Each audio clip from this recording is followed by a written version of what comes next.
కృష్ణా జిల్లా పెడన మండలం నందిగామ గ్రామంలో హృదయ విదారకమైన ఘటన చోటు చేసుకుంది. దహన సంస్కారాలకు స్థలం ఇప్పించాలంటూ కుటుంబ సభ్యులు మృతదేహాన్ని అధికారుల ముందు ఉంచి వేడుకోవాల్సిన పరిస్థితి నెలకొంది. ఎన్నో ఏళ్లుగా ఇక్కడే జీవనం కొనసాగిస్తున్నాం. మమ్మల్ని మట్టి చేసుకునేందుకు జానెడు జాగా చూపించండి మహాప్రభో అంటూ బాధితులు విన్నవించారు. మరణించి 2 రోజులు గడిచినా దహన సంస్కారాలు చేయకపోవడం గ్రామంలో కలకలం రేపింది. మండల పరిధిలోని నందిగామ గ్రామంలో ఎస్టీ యానాదులకు చెందిన ఈగ రాంబాబు ఆదివారం ఉదయం చనిపోయారు. రాంబాబు మృతదేహాన్ని పూడ్చిపెట్టడానికి కుటుంబ సభ్యులు బంధువులు సిద్ధమయ్యారు. అయితే గ్రామంలో ఉన్న 7 శ్మశాన వాటికల్లో పూడ్చిపెట్టడానికి ఆయా సామాజిక వర్గాలు నిరాకరించారు.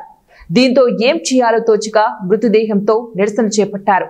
తమకు శాశ్వత చిరునామాతో ఆధార్ కార్డు జారీ చేశారని, శ్మశాన వాటిక లేకపోవడంతో ఇబ్బందులు పడుతున్నామని ఎస్టీలు వాపోయారు. విషయం తెలిపిన సంఘ నాయకులు ఏకశ్రీ వెంకటేశ్వరరావు తదితరులు నందిగామ చేరుకుని పరిస్థితిని తెలుసుకుని గ్రామ పెద్దలతో మాట్లాడినా ఫలితం లేకపోయింది.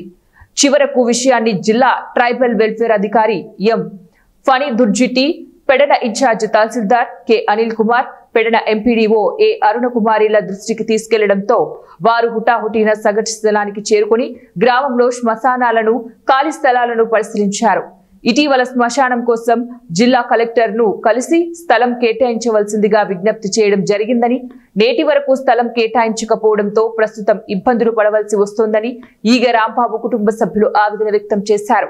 నందిగామ గ్రామం నుంచి దావోజీపాలెం గ్రామానికి వెళ్లే ప్రధాన రహదారి పక్కన వడ్డెరకు చెందిన శ్మశాన వాటిక ఉంది. అయితే అక్కడ కొందరు కొన్ని సంవత్సరాల నుంచి శ్మశాన స్థలంలో స్థిర నివాసం ఏర్పాటు చేసుకుని జీవిస్తున్నారు. ప్రస్తుతం అక్కడ శ్మశాన వాటిక ఆనవాళ్లు లేక పచ్చని చెట్లు ఉండటంతో పాటు రాకపోకలు కొనసాగిస్తున్నారు. గతంలో ఇది శ్మశాన వాటికే కాబట్టి దీనిని కేటాయిస్తే పరిస్థితి ఎలా ఉంటుందోనని అధికారులు పరిశీలించారు.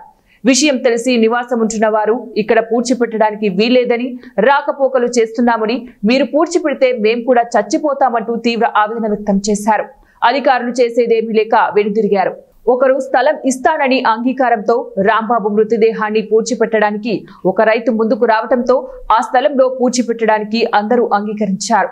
గ్రామ సర్పంచ్ బొడ్డు చిన్నబాబుతో పాటు ఎస్టీలు భవిష్యత్తులో ఇబ్బందులు లేకుండా చూడాలని, ఇప్పటికే చావునకు దగ్గరగా ఇద్దరున్నారంటూ ఎస్టీలు ఆవేదన వ్యక్తం చేశారు. సంఘ నాయకుడు ఏకశ్రీ వెంకటేశ్వరరావు, జిల్లా ట్రైబల్ అధికారి ఫణి దుర్జిటి తదితరులు తప్పకుండా త్వరితగతిన శ్మశానాన్ని చూపిస్తామని హామీ ఇవ్వడంతో రాంబాబు అంత్యక్రియలకు సిద్ధమయ్యారు.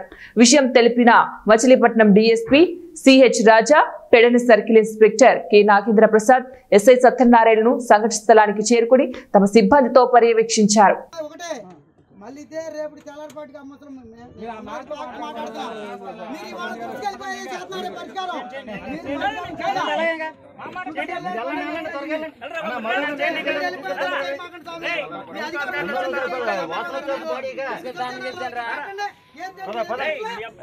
అందరూ వచ్చారు.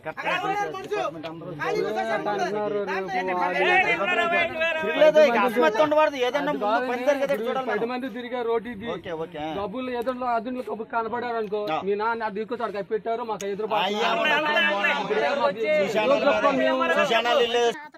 బీపీ కార్డులు అన్నీ ఉన్నాయి.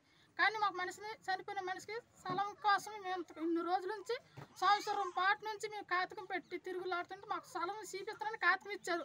కానీ స్థలం చూపించక ఇప్పుడు ఈరోజు మా మామగారు చనిపోయింది.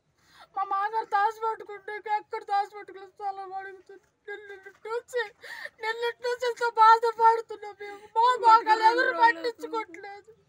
మాకు దయచేసి ఎక్కడ స్థలం చూపిస్తే మీకు వందనాలు చేసుకుంటూ నమస్కారం చేస్తాం.